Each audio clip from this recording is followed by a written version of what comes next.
সপ্তম গণবিজ্ঞপ্তি প্রকাশিত হয়েছে এবং আবেদনও শুরু হয়ে গেছে। যারা সপ্তম গণবিজ্ঞপ্তিতে অর্থাৎ এমপিওভুক্ত শিক্ষক পদে আবেদন করতে চাও, আজকের ভিডিওটি তাদের জন্য। যদি নিজের আবেদন নিজেই করতে চাও এবং নির্ভুলভাবে আবেদন করতে চাও, তাহলে ভিডিওটি না টেনে সম্পূর্ণ দেখবে। আজকে আমি এই ভিডিওতে দেখাবো কিভাবে সপ্তম গণবিজ্ঞপ্তিতে আবেদন করতে হয়। তবে ভিডিওটি শুরু করার আগে তুমি যদি আমার চ্যানেলে নতুন হয়ে থাকো, তাহলে আমার চ্যানেলটি অবশ্যই সাবস্ক্রাইব করবে। সপ্তম গণবিজ্ঞপ্তিতে আবেদন করতে চাইলে সর্বপ্রথম যে কোনো একটি ব্রাউজারে চলে যেতে হবে, কম্পিউটার অথবা মোবাইল থেকে। ব্রাউজারে এখানে টাইপ করবে ngi.teletalk.com.bd। এই যে লিঙ্কটা দেখতে পাচ্ছ ngi.teletalk.com.bd, এটা লিখে এন্টারে ক্লিক করবে। এরপরে রিক্রুটমেন্ট সাইকেল 7 এই যে বাটনটা আছে এটার উপরে ক্লিক করতে হবে। এরপরে এরকম একটা পেজ আসবে। এখান থেকে লাল যে বাটনটা দেখতে পাচ্ছ ই অ্যাপ্লিকেশন পাবলিক সার্কুলার, এই যে 10 তারিখ থেকে শুরু হয়েছে, এটার উপরে ক্লিক করতে হবে। এরপরে এই হলো কাঙ্ক্ষিত পেজ, সপ্তম গণবিজ্ঞপ্তি 2026। এখানে আবেদন করার জন্য আবেদন ফর্ম নামে নিচে একটা বাটন আছে, এটাতে ক্লিক করতে হবে। এই পেজে কিভাবে আসে যদি তোমরা না পারো, বা আমি একটু আগে যে লিঙ্ক দেখিয়েছি সেটা যদি তোমরা উঠাতে না পারো বা কোনো ভুল হয়, সেজন্য আমি এই লিঙ্কটা ডিসক্রিপশন বক্সে দিয়ে রেখেছি। তোমরা সেখান থেকে ক্লিক করে সরাসরি এই লিঙ্কে চলে আসতে পারো। এখানে তোমাকে টাইপ করতে হবে ব্যাচ। তুমি কোনতম ব্যাচে এনটিআরসি অর্থাৎ নিবন্ধন পাশ করেছো, 17 নাকি 18? 17-18তে যারা পাশ করেছো শুধুমাত্র তারাই এখানে আবেদন করতে পারবে। তার আগে যারা পাশ করেছো তাদের আর বয়স বা মেয়াদ নেই, কারণ একটা নিবন্ধনের 3 বছর মেয়াদ থাকে। তো এখান থেকে তোমার নিবন্ধিত যে ব্যাচটা, সেই ব্যাচটা এখান থেকে সিলেক্ট করতে হবে। এরপরে রোল, নিবন্ধন পরীক্ষার যে রোলটা ছিল সেই রোলটা এখানে টাইপ করতে হবে। এরপরে এখানে দিতে হবে জন্ম তারিখ। জন্ম তারিখটা প্রথমে দিন, তারপর হচ্ছে মাস, তারপর হচ্ছে সাল। এটা দিয়ে ভেরিফাই বাটন আছে নিচে একটা, এই ভেরিফাই বাটনে ক্লিক করতে হবে। ভেরিফাই বাটনে ক্লিক করার পরে তোমার তথ্যগুলা অটোমেটিক বসে যাবে কিছু, সেগুলো খেয়াল করবো কোনো ভুল আছে কিনা। যদি ভুল থাকে তাহলে সংশোধন করে নেবে। আর যেগুলা ব্ল্যাঙ্ক আছে অর্থাৎ অটোমেটিক পূরণ হয়নি, সেগুলো তোমাকে পূরণ করতে হবে। যেমন এখানে তোমার নাম, পিতার নাম, মাতার নাম, জন্ম তারিখ, ন্যাশনালিটি, এগুলো অটোমেটিক ফিল আপ হয়ে গেছে। বাকি যেগুলো আছে যেমন জেন্ডার, তুমি পুরুষ নাকি মহিলা, পুরুষ হলে মেল আর মহিলা হলে ফিমেল। তো আমি যার জন্য আবেদন করতেছি সে মহিলা, সেজন্য আমি ফিমেল সিলেক্ট করলাম। এরপরে ম্যারিটাল স্ট্যাটাস, বৈবাহিক অবস্থা, বিবাহিত হলে ম্যারিড আর অবিবাহিত হলে আনম্যারিড। এরপরে রিলিজিয়ন মানে ধর্ম, তোমার ধর্মটা এখান থেকে সিলেক্ট করতে হবে। এরপরে আইডেন্টিফিকেশন ডকুমেন্ট, তোমার আইডেন্টিফিকেশন যেটাই আছে, জন্ম নিবন্ধন হোক, এনআইডি হোক, তুমি সেটা এখান থেকে সিলেক্ট করে, আমি এনআইডি সিলেক্ট করছি এই জন্য এখানে এনআইডি নাম্বারটা আমাকে টাইপ করতে হবে। এরপরে নেক্সট বাটনে ক্লিক করতে হবে। নেক্সট বাটনে ক্লিক করার পরে এখানে মোবাইল নাম্বারটা দিতে হবে বা কন্ট্যাক্ট নাম্বার, যে নাম্বারে তোমাকে মেসেজ পাঠালে তুমি মেসেজটা পাবে, বা সচল যে মোবাইল নাম্বারটা সেটা এখানে দিবে। এরপরে একটা ইমেল অ্যাড্রেস, সচল ইমেল অ্যাড্রেস এখানে দিতে হবে। এরপরে এখানে আছে প্রেজেন্ট অ্যাড্রেস মানে বর্তমান ঠিকানা, এখানে ডিটেইল অ্যাড্রেসটা লিখতে হবে, বিস্তারিত তোমার যে অ্যাড্রেস। এবং এখানে বলা আছে নো নিড টু রাইট থানা অ্যান্ড ডিস্ট্রিক্ট নেম হিয়ার। এখানে তোমাকে থানা এবং জেলার নাম লিখতে হবে না, তোমাকে তাহলে কি করতে হবে, শুধুমাত্র গ্রামের নাম এবং যদি তুমি পোস্ট অফিসের নাম লিখতে চাও সেটা লিখতে পারো। তো আমি এখানে টাইপ করছি ভিলেজ, সংক্ষেপে লিখছি VILL, ভিল। এটা লিখে একটা হাইফেন দিয়ে আমার গ্রামের নামটা লিখবো এখানে। এরপর এখান থেকে ডিস্ট্রিক্ট যেটা আছে মানে জেলা, সেটা এখান থেকে সিলেক্ট করতে হবে। এগুলা লেখা যায় না, এখান থেকে সিলেক্ট করতে হয়। এরপর উপজেলাটা, এরপর পোস্ট কোড, তোমার পোস্ট অফিসের যে কোডটা, যদি না জানো তোমার পোস্ট কোড কত, তাহলে তুমি তোমার আইডি কার্ডের ব্যাক সাইডে অর্থাৎ পিছন পাশে তুমি দেখতে পাবে পোস্ট অফিসের সামনে পোস্ট কোড লেখা আছে, তুমি সেখান থেকে দেখে নিতে পারো। এরপরে পার্মানেন্ট অ্যাড্রেস, এটাও একইভাবে তুমি দিবে। এরপরে এখান থেকে জেলাটা সিলেক্ট করবে, এখান থেকে উপজেলা এবং পোস্ট কোড আবারও। যদি দুইটা আলাদা আলাদা হয়, বর্তমান এবং স্থায়ী ঠিকানা, পার্মানেন্ট মানে স্থায়ী ঠিকানা, তো তাহলে তুমি আলাদা আলাদা ভাবে বসাবে দুইটা। আর যদি একই হয় তাহলে একই জিনিস বসাবে। এরপরে নেক্সট। মনে করো তুমি কোনো পেজে যাওয়ার পরে তোমার মনে হলো যে তোমার আগের যে পেজটা তুমি ফিল আপ করেছো সেই পেজে কোনো ভুল হয়েছে, তাহলে তুমি চাইলে এই প্রিভিয়াস বাটনে ক্লিক করে আগের পেজে আবার আসতে পারো। তো আমি নেক্সটে গিয়ে এখান থেকে ডিভিশন, তোমার স্থায়ী ঠিকানা কোথায় সেইখানের তথ্য এখানে দিতে হবে, বিভাগটা দিতে হবে এখানে ডিভিশনের মধ্যে। এরপরে জেলা, এরপরে উপজেলা, মানে এটা পুলিশ ভেরিফিকেশনের জন্য তোমাকে কোন থানা থেকে ভেরিফাই করবে সেটা এখানে তুমি সিলেক্ট করবে। এরপরে নেক্সট।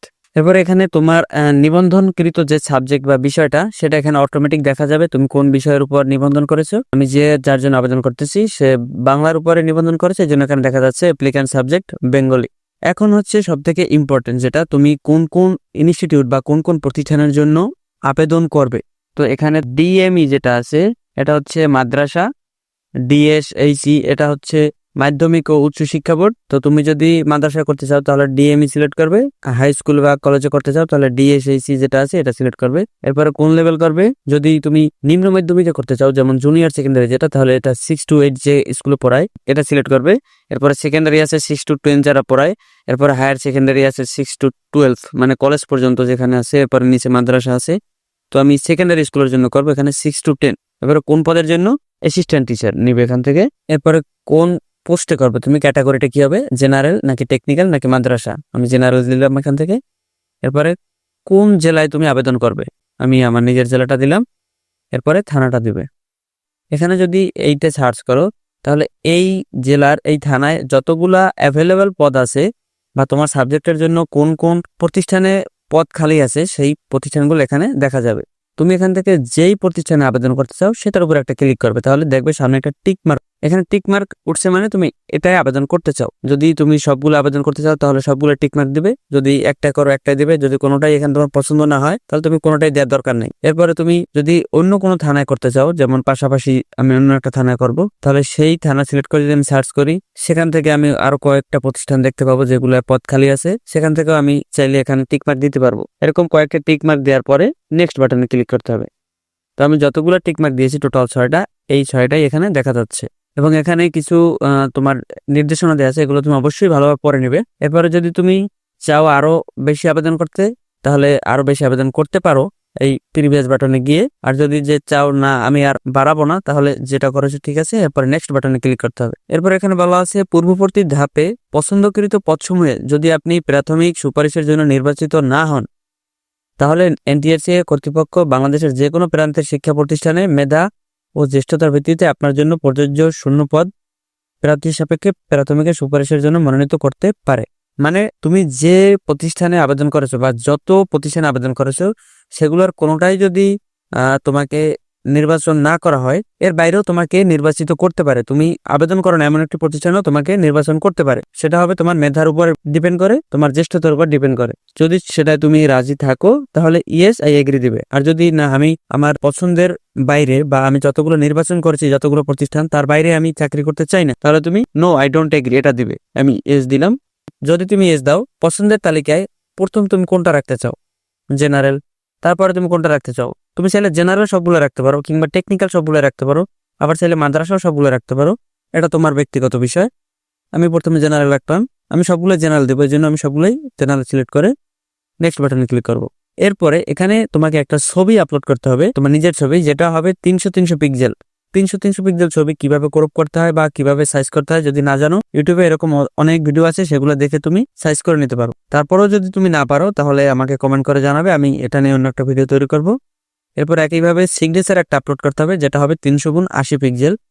তুমি অবশ্যই এই ফটো আর সিগনেচারটা আবেদন করার আগে তোমার ডিভাইসে, যদি কম্পিউটার থেকে আবেদন করো তাহলে কম্পিউটারে, আর যদি মোবাইল থেকে আবেদন করো তাহলে মোবাইলে রেডি করে রাখবে। তারপরে তুমি এই যে ছবি দেখতে পাচ্ছ একটা ব্ল্যাঙ্ক, এটার উপরে যদি ক্লিক করো তাহলে তোমার মেমোরি বা ফাইল লোকেশন যেগুলো আছে সেগুলো এখানে শো করবে। সেখান থেকে তুমি তোমার ছবিটা সিলেক্ট করে ওপেনে ক্লিক করবে। এরপরে নিচে দেখতে পাচ্ছ সিগনেচার, এই সিগনেচার ঘরেও একইভাবে তুমি ক্লিক করে সিগনেচারটা সিলেক্ট করে ওপেনে ক্লিক করলেই এটা এখানে শো করবে। এরপরে নিচে একটা ডিক্লারেশন দেখতে পাবে, এটা একটা টিক মার্ক দিয়ে বাইটার উপর ক্লিক করলে টিক মার্ক হয়ে যাবে। এরপরে নেক্সট বাটনে ক্লিক করবে। নেক্সট বাটনে ক্লিক করার পরে তুমি এত সময় যত তথ্য ফিল আপ করেছো সেই তথ্যগুলো এখানে আবার দেখা যাবে।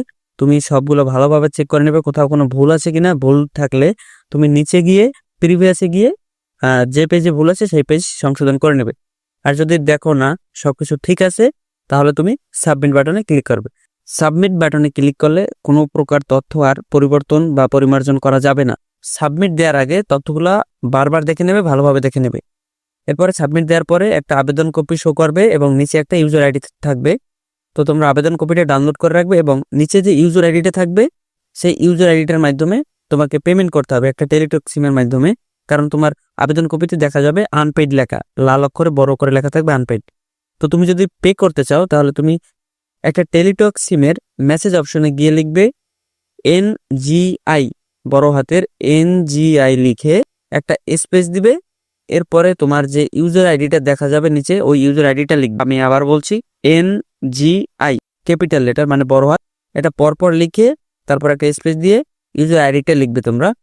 তারপরে সেই মেসেজটা পাঠিয়ে দেবে 16222 এই নাম্বারে মেসেজটা পাঠালে কিছুক্ষণ পর একটা ফিরতি SMS আসবে মোবাইলে, যেটার ভিতরে একটা পিন থাকবে, 8 বা 9 সংখ্যার এরকম হতে পারে একটা পিন। ওই পিনটা তোমরা কোথাও লিখে রাখবে।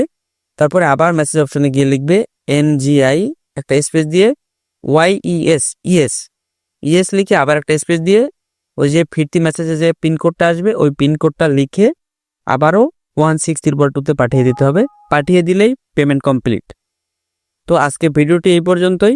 ভিডিওটি যদি ভালো লাগে তাহলে অবশ্যই একটি লাইক করবে এবং কমেন্ট করে জানাবে বুঝতে কোনো অসুবিধা আছে কিনা, এবং ভিডিওটা অবশ্যই শেয়ার করবে তোমার বন্ধুদের মাঝে বা তোমার পরিচিতদের মাঝে যাদের এরকম ভিডিও দরকার।